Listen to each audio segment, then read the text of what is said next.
Is moderation a myth? Well, we're going to find out today. This is the final part in a three-part series with our former client, Steve Wilt, who's a financial services manager in Akron, Ohio, who's in his late 50s.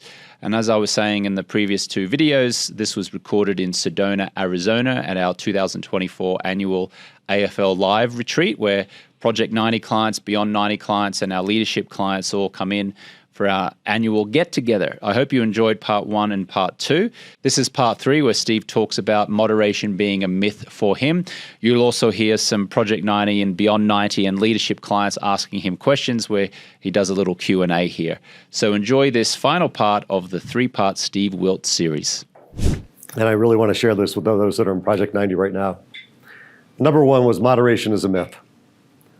Believe it to my core. Tried it twice, doesn't work. Moderation is a myth. So if you're thinking, and when I say that, it's moderation is a myth if you got this far. I'm glad that I tried, because now I never have to worry about it again. I know it's a myth for me. I would have always wondered. So if you're thinking about it, just take my word and don't try and moderate. The game is rigged. Right? Glamorization, addiction, it's a poison, all the different things. I go to Whole Foods and I look at the fruit, fresh fruit, and right above it is those things they call mom waters, right? Pink seltzers, designed right there for women to grab and take home as they're being, like, it's just crazy, it's rigged. You have to decide eventually, I'm gonna drink or I'm not. You just gotta make the decision. And then you do have to tell someone, because if you don't tell someone, you can always go back on it. You gotta face the past, but move on. I had 38 years of this. I wish I had done it when I was 21 like my son. I wish I had done it 8 years earlier, but I can't change it, right? So I'm just gonna move on and keep getting younger. We talk a lot about this in P90, knowing your purpose and your why. I hate that I modeled it for my kids. I hate it. But now I'm gonna break the generational addiction in my family. It's gonna stop here.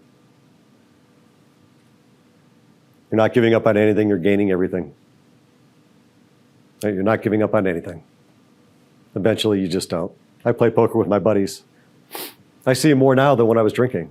I was sharing with some of you yesterday that. And I see them more than before. No one cares. It's a big one. No one cares. And coaches taught us that. After the first round, after people say, you're not having one? After that, they don't care. They move on to their own life.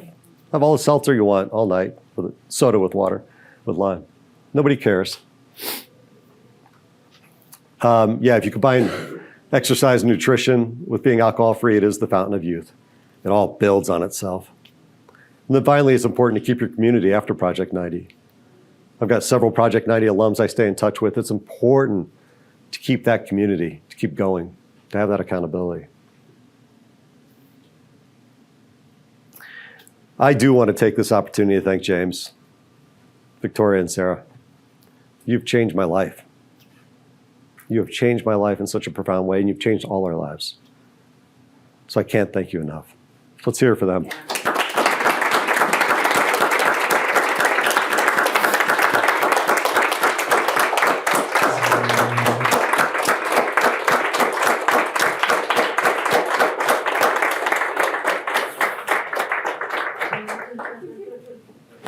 Any questions?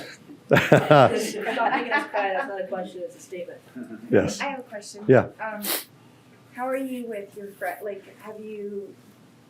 my biggest struggle right now is I haven't met sober friends. Mm-hmm. So I'm still very much living my life. Yep. How are you with all that? Have you found sober friends, or have you accepted that they're not going to stop drinking, I just have to do me?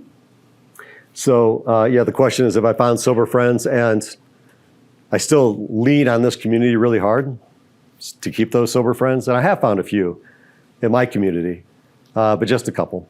But I do find that I'm hanging out more with those that drink less, not a lot. You know, the couples we used to go to dinner with, where we would just get lit. We talked about it a little bit yesterday. I just don't enjoy it as much, right? I've also found most of my friends drink less around me. Yeah.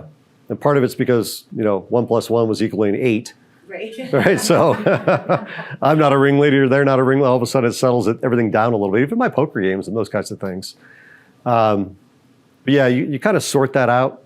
I haven't lost any friends, but there was a dinner or two early on where, like, first time at dinner with a couple that you go to a lot and you don't order a drink. The wife's like, what's going on? You're like, oh, I don't drink anymore. And one of them said to her husband, well, you should do that.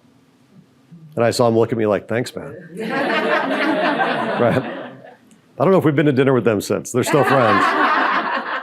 But there's a little bit of that, but it sorts itself out. And you also make new friends, and again, those that are going to call you forward. So yeah, as we talked about a little bit yesterday, it's hard to go to the big parties. It's just, I like to go early, chat with people while they're still cognizant, make my way around, and then when it seems to be too much, I just take off. Any other questions, please?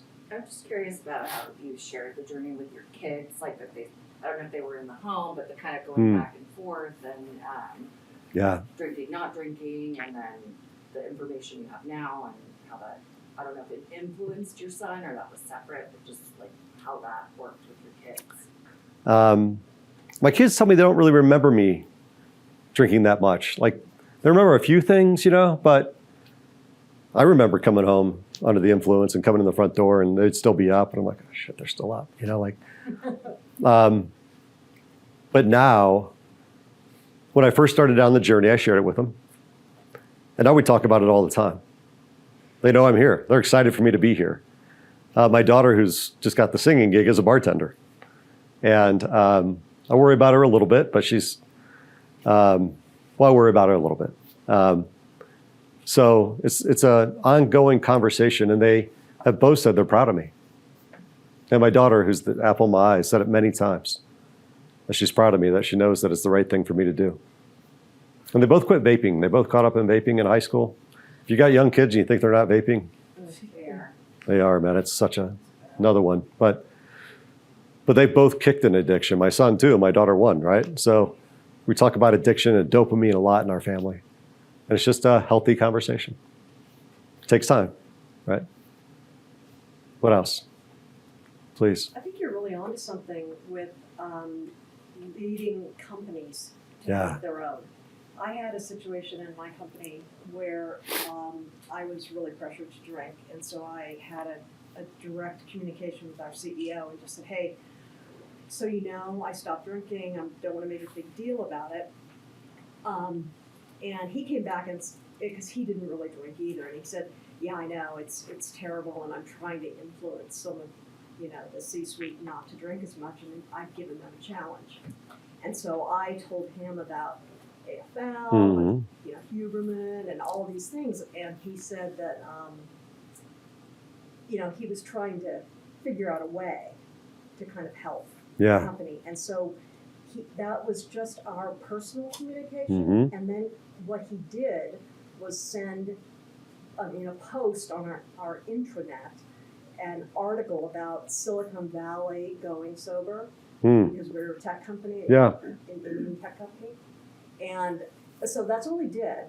And what was interesting is he got 0 likes. He got nothing because everyone was, their private wine collection. It was this really disgusting, very blatant, alcohol-fueled company. So he did his little thing. Yep. But that's all he did. And then I was just, it was really, I was trying to take a stand, but I had to just kind of back it. And there were a lot of people that, would try, and they tried to do things with their friends, but it was so lame, and it just failed immediately. And then I just continued to take endless shit from them. So, Sorry about that. So anyway, but there are weak attempts that I think, but I think there's such a groundswell in society now, and even the CEO said, yeah, my kids barely drink, his grown kids, my son barely, I think that the 20 to 30 somethings are saying, ugh, I don't want to drink. They're the ones showing us the NAs. Yeah. So I think we need to help. you know, these senior level managers, which are all of us. Right. Right, the group. Show the way, really, Yeah. really. Yeah. And this, I love what you did with, you know, get some dollar points, make it a, you know, Yep. a game, make it one of the health challenges. Yeah. Right along with the fitness I love it. challenge. And you, as a great, you know, as a leader saying, hey, it's cool. Yeah. I'm not gonna be pressuring you. It's awesome. But Thank you. I think that's an amazing opportunity. Thank you. And a business opportunity. Yeah. Yeah. Thank you. And I think what makes it work again is the dry January piece. 37% of people intend on doing dry January. Right. 19% do, 15% succeed. So out of 37% that intend on doing it, only 14% actually make it 30 days. Right. So if we're in a non-threatening way, say, hey, let's all do it together.